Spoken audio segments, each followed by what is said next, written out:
ഈ അടുത്ത് എനിക്കൊരു സമ്മാനം, നല്ലൊരു സമ്മാനം. കാരണം ഈ തെരഞ്ഞെടുപ്പ് കഴിഞ്ഞതിന് ശേഷം നിങ്ങൾ ഇവിടെ ഒന്നും ഉണ്ടാവില്ല എന്ന് ഞാൻ വിചാരിക്കും. ഞങ്ങൾ ആ ഭാഗത്തൊക്കെ സുബ്ഹാനല്ലാഹ് കുറെ നല്ല യുവതികളായ സ്ത്രീകളും അല്ലാത്ത സ്ത്രീകളും റോട്ടുമ്മലിറങ്ങി അന്യപുരുഷന്മാരോട് കൂടി അവർ തുള്ളാൻ തുടങ്ങി. ഏത് ജാതി തുള്ളലാ തുള്ളുന്നത്? എന്തെല്ലാമാണ് വിളിച്ചു പറയുന്നത്? ജയ് വിളിച്ച് മുസ്ലിം പെണ്ണുങ്ങൾ ഇങ്ങനെ തുള്ളുകയാണ്. ഞാനതൊന്നും കണ്ടിട്ടില്ല. ഞാനതൊക്കെ ഇങ്ങനെ ഓരോരുത്തർ അയച്ചു തന്നിട്ട് ഇങ്ങനെ കണ്ടതാണ് പല സംഭവങ്ങൾ. ഞാൻ 1-2 സ്ഥലങ്ങളിൽ വെച്ച് ശക്തമായി അതിനെതിരെ സംസാരിച്ചു. കാരണം അത് പറഞ്ഞില്ലെങ്കിൽ നമ്മൾ അല്ലാഹുവിന്റെ അടുക്കൽ ഉത്തരവാദിയാകും.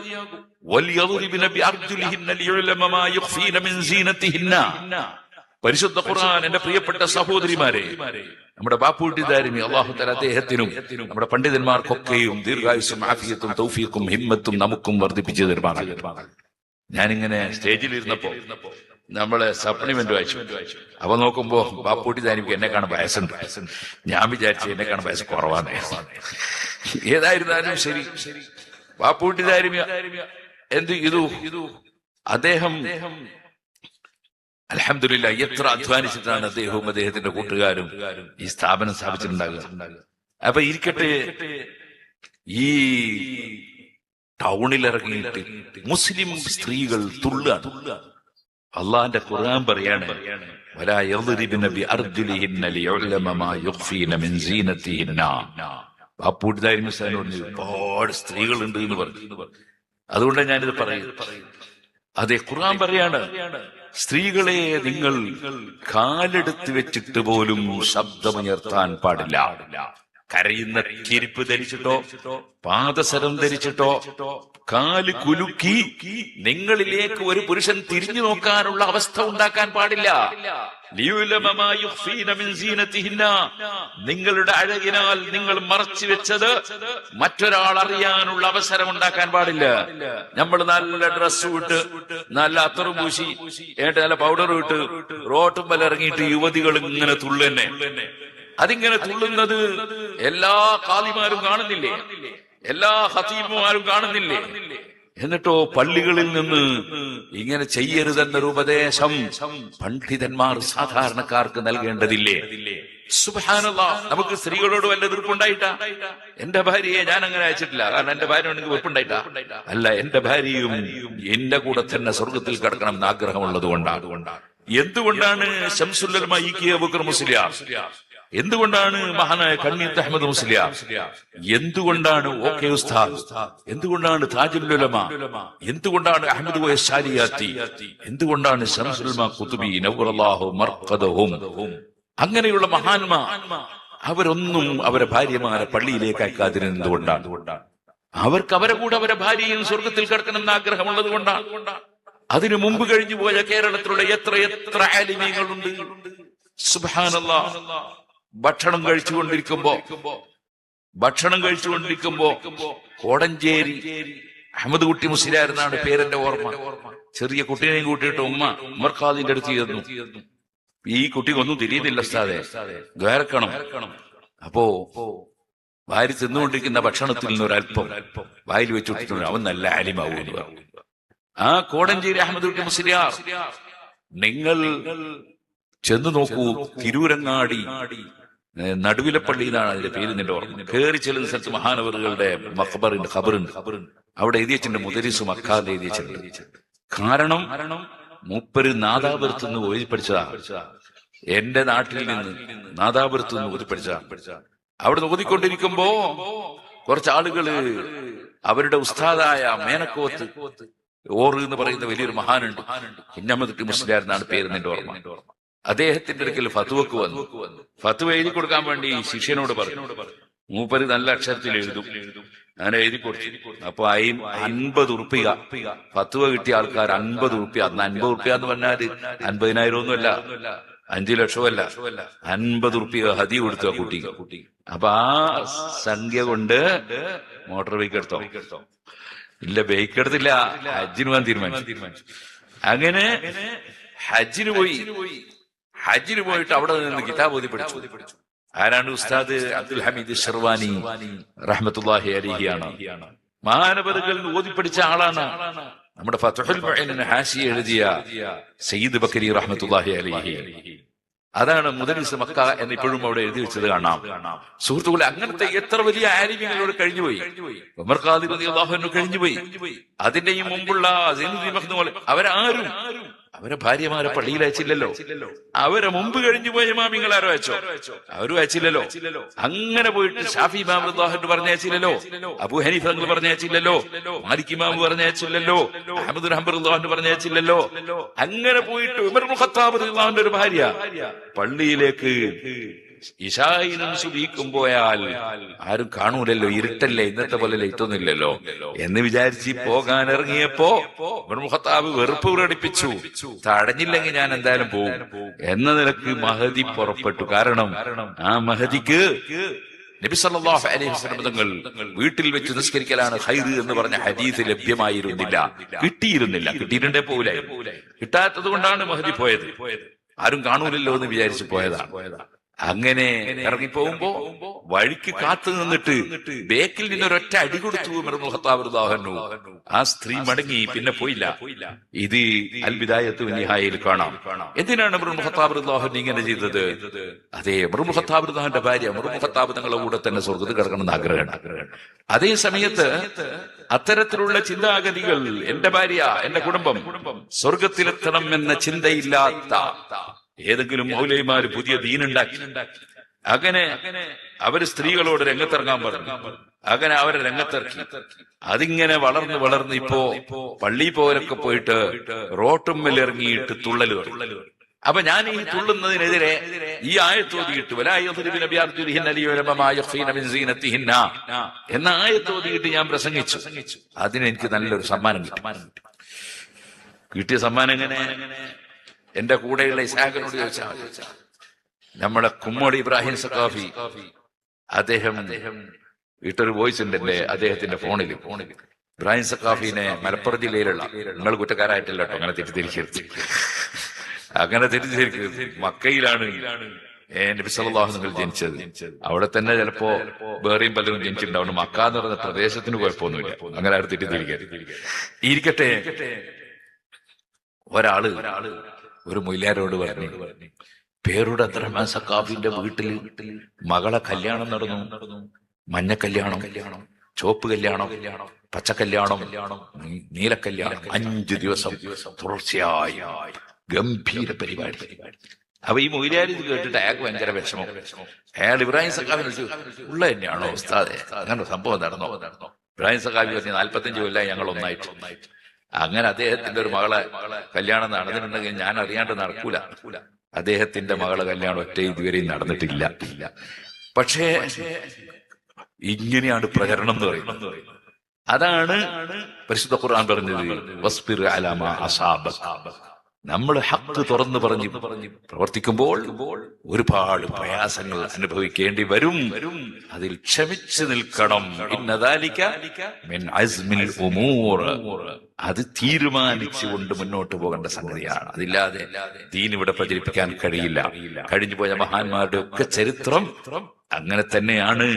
ബഹുമാനപ്പെട്ട ഇബ്നു ഫൂറഖ് റളിയല്ലാഹു അൻഹു അശ്അരി തരീഖത്തിന്റെ വലിയ പ്രചാരകനായ മഹാപണ്ഡിതനായിരുന്നു.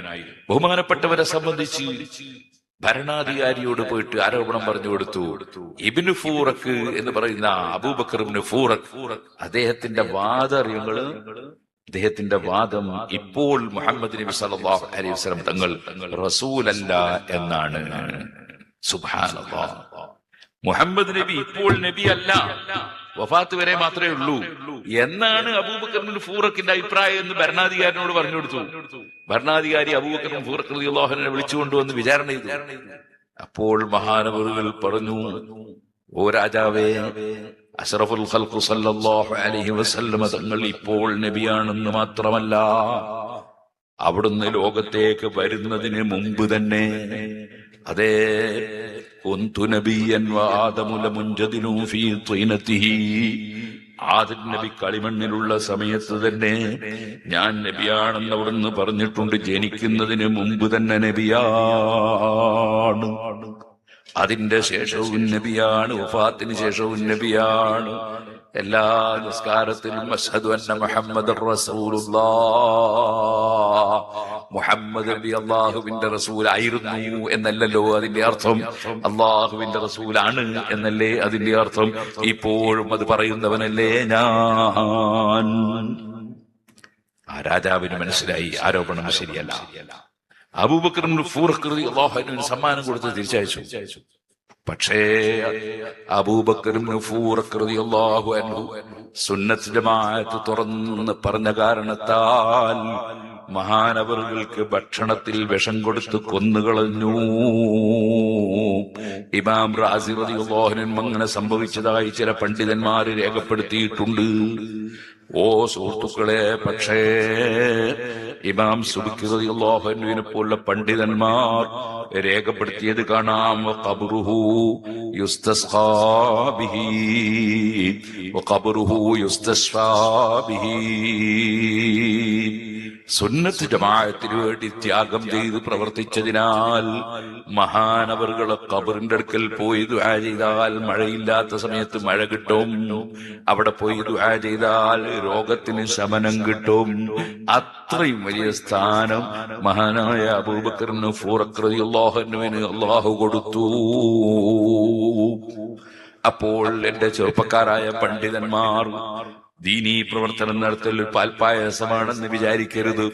അത് നല്ല പ്രയാസങ്ങൾ അനുഭവിക്കേണ്ടി വരുന്നൊരു വിഷയമാണ്. പക്ഷേ നമ്മൾ ജനങ്ങൾക്കിടയിൽ പേര് കിട്ടാനോ അല്ലെങ്കിൽ അതാ നമ്മളെ പേര് പത്രത്തിൽ വരാനോ ചാനലിൽ പ്രത്യക്ഷപ്പെടാനോ അങ്ങനെയുള്ള ചിന്തയിലൊന്നും ആകരുത്. മങ്കാന യുരീദു ഹർസൽ ആഖിറത്തി നസിദ് ലഹു ഫീ ഹർസിഹി വമങ്കാന യുരീദു ഹർസദ് ദുനിയാ നൂതിഹി മിൻഹാ വമാ ലഹു ഫിൽ ആഖിറത്തി മിൻ നസീബ്. ആഖിറം ഉദ്ദേശിച്ചുകൊണ്ട് പ്രവർത്തിക്കണം. ദുന്യാവിലെ സ്ഥാനമോ ദുന്യാവിലെ ലാഭമോ ഉദ്ദേശിച്ചുകൊണ്ട് പ്രവർത്തിച്ചാൽ അല്ലാഹു പറഞ്ഞു നൂതിഹി മിൻഹാ, ദുന്യാവിലുള്ള പലതും നമ്മൾ കൊടുത്തു എന്ന് വരും. പക്ഷേ വമാ ലഹു ഫിൽ ആഖിറത്തി മിൻ നസീബ്, ആഖിറത്തിൽ ഒന്നും കിട്ടൂല. അല്ലാഹുവേ, ഞങ്ങളെ വാക്കുകളും പ്രവൃത്തികളും ചലനങ്ങളും അടക്കങ്ങളും സംഘടനകളും സ്ഥാപനങ്ങളും എല്ലാം ഞങ്ങൾക്ക് ആഖിറത്തിൽ ഉപകരിക്കുന്നതാക്കി തരണം റഹ്മാനേ. എന്റെ പ്രിയപ്പെട്ട ഉമ്മമാരെ, കൃത്യമായി 5 വഖത്ത് നിസ്കരിക്കണം. അള്ളാഹു കൽപ്പിച്ചതെടുക്കണം, അള്ളാഹു വിരോധിച്ചത് കൈയൊഴിക്കണം, കുടുംബ ബന്ധം ചേർക്കണം. അതേ ഭർത്താവിനോട് നല്ല നിലയ്ക്ക് പെരുമാറണം. നമ്മളെ മക്കളെ ദീനീ ചിട്ടയിൽ വളർത്തിയെടുക്കണം. ഇതുപോലെ ഭർത്താക്കന്മാർ ഭാര്യമാരെ പീഡിപ്പിക്കരുത്, ചീത്ത പറയരുത്, തെറി പറയരുത്, അവരുടെ മനസ്സ് വേദനിപ്പിക്കരുത്. മറിച്ച് വഅശ്റൂഹുന്ന ബിൽ മഅറൂഫ്, നല്ല നിലക്ക് ഭാര്യമാരോട് പെരുമാറണം. ഖുർആനാണ്. അയൽവാസികൾക്ക് നന്മ ചെയ്യണം, കുടുംബ ബന്ധം ചേർക്കണം, പ്രായമുള്ളവരെ ആദരിക്കണം, കുട്ടികളോട് കാരുണ്യം ചെയ്യണം. ദീനീ പ്രവർത്തനങ്ങൾ പരമാവധി സഹായങ്ങളും സഹകരണങ്ങളും നൽകണം. നമ്മൾ അധ്വാനിച്ച് ജീവിക്കണം. നമ്മൾ യാചിച്ചുകൊണ്ടല്ലോ ജീവിക്കേണ്ടത്, അധ്വാനിച്ച് ജീവിക്കണം. അങ്ങനെ അള്ളാഹുവിന്റെ പൊരുത്തത്തിൽ ജീവിച്ച് മരിക്കാൻ റബ്ബ് സുബ്ഹാനഹു വ തആല നമുക്ക് തൗഫീഖ് നൽകട്ടെ. മനുഷ്യർക്കൊപ്പം ആ ഒരു പ്രമേയവുമായി മഹാനായ ശൈഖുന കാന്തപുരം ഉസ്താദിന്റെ കേരള യാത്ര ഈ വരുന്ന 1-ാം തീയതി കാസർഗോഡ് നിന്ന് ഉദ്ഘാടനം ചെയ്യപ്പെടുന്നു. നിങ്ങളുടെ ഈ ഭാഗത്ത് വരുമ്പോൾ നിങ്ങൾ സജീവമായി പങ്കെടുക്കുമെന്നതിൽ സംശയം ഇല്ല. എന്നാൽ തിരുവനന്തപുരത്ത് അതിന്റെ സമാപനം നേരത്തെ നിശ്ചയിച്ചത് ജനുവരി 17. പക്ഷേ അന്ന് റജബ് 27 നോമ്പ് വരുന്നത് കൊണ്ട് പിറ്റേ ദിവസത്തേക്ക് മാറ്റാൻ ഞങ്ങൾ ഒരുപാട് പരിശ്രമിച്ചു. പക്ഷേ സ്ഥലം കിട്ടിയില്ല.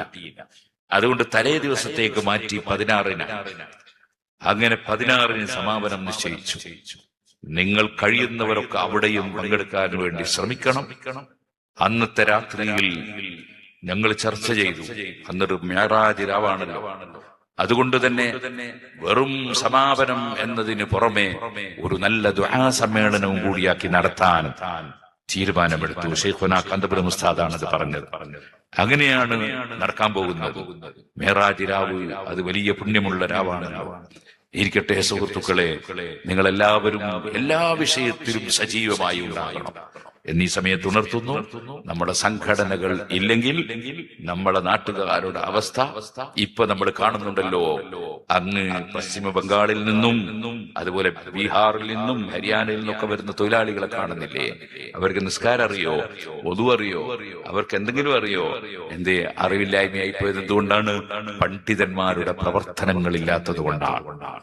അത് സംഘടനാ പ്രവർത്തനമില്ലായിരുന്നുവെങ്കിൽ ഇവിടെ പൂർണ്ണമായും നശിച്ചു പോകുമായിരുന്നു. നിങ്ങൾ ചെന്നു നോക്കൂ. ഞാൻ ഒരിക്കൽ പോയി എവിടെ ദ്വീപിലേക്ക്, ലക്ഷദ്വീപിലേക്ക് പോയി. അപ്പൊ അങ്ങകലെ ഒരു ദ്വീപുണ്ട്, മാലിദ്വീപ്. അതേപോലെയുള്ള ചില ദ്വീപുകളുണ്ട്, മിനിക്കോയി ദ്വീപ്. മിനിക്കോയി ദ്വീപ് ചെന്ന് നോക്കുമ്പോ അവിടെ എല്ലാവരും സുന്നികളാണ്. പക്ഷേ ഖുതുബ മലയാളത്തിലാണ്. ഫാറൂഖ് കോളേജിൽ പഠിച്ച ചില മൗലവിമാര് ചെന്നിട്ടുണ്ടാക്കിയ ഒരു ദീനീ വിരുദ്ധ നീക്കമാണ് ഖുതുബ മലയാളത്തിലാണ്. എല്ലാവരും ജുമയും ബാത്തുലാക്കി. എന്തേ അവിടെ അങ്ങനെ നടക്കാൻ കാരണം?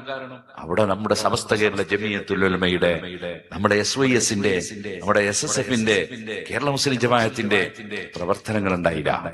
അതുകൊണ്ട് അവിടെ അങ്ങനെ തന്നെ ബിദ്അത്ത് നടപ്പാക്കാൻ അവർക്ക് സാധിച്ചു. നമ്മുടെ സംഘടനാ പ്രവർത്തനമില്ലെങ്കിൽ നമ്മുടെ കേരളവും അങ്ങനെയായി പോകുമായിരുന്നു. അതുകൊണ്ട് സംഘടന എന്നത് ദീൻ നിലനിർത്താൻ ഇന്ന് ഏറ്റവും അനിവാര്യമായ ഉപാധിയാണ് എന്ന ബോധം നമുക്കുണ്ടാകണം. സംഘടനയെ തകർക്കാൻ വേണ്ടി അത് സംഘടനക്കാരാണ്, അത് സംഘടനയാണ് എന്ന് പറയുന്ന ചിലരുണ്ട്. അവരെ ലക്ഷ്യം അവരുടെ തെറ്റായ ആശയങ്ങൾ പ്രചരിപ്പിക്കുമ്പോൾ അതിനെ ചോദ്യം ചെയ്യുന്ന പണ്ഡിതന്മാരും പ്രവർത്തകരും ഉണ്ടാകരുത് എന്നതാണ്. അതിൽ മുസ്ലിം പെട്ടുപോകാൻ പാടില്ല. അള്ളാഹു നമ്മെ എല്ലാവരെയും അവൻ പൊരുത്തപ്പെട്ട അടിമകളിൽ ഉൾപ്പെടുത്തുകയും അള്ളാഹുവിന്റെ ദീനിനു വേണ്ടി ധാരാളം ഹൈറായ സേവനങ്ങൾ ചെയ്യാൻ അള്ളാഹു നമുക്ക് തൗഫീഖ് നൽകുകയും ചെയ്യുമാറാകട്ടെ. അള്ളാഹു തആല ഈ സദസ്സും ഈ സ്ഥാപനവും നമ്മളെല്ലാ പ്രവർത്തനങ്ങളും അള്ളാഹു കബൂൽ ചെയ്യട്ടെ. ബഹുമാനപ്പെട്ട സയ്യിദ് അവറുകൾ ദുആ ചെയ്യും, മറ്റുള്ളവരൊക്കെ ദുആർക്കും സംസാരിക്കും. ഞാൻ വളരെ ക്ഷീണിതനായി ഇവിടെ വന്നപ്പോ അരമണിക്കൂർ ഞാൻ കിടന്നു. എഴുന്നേറ്റിക്കാൻ തന്നെ കഴിയാഞ്ഞിട്ട് കിടന്നതാണ്. അങ്ങനെ കിടന്നു. അങ്ങനെ ഇവിടെ സമയമായി എന്നെ വിളിച്ചു.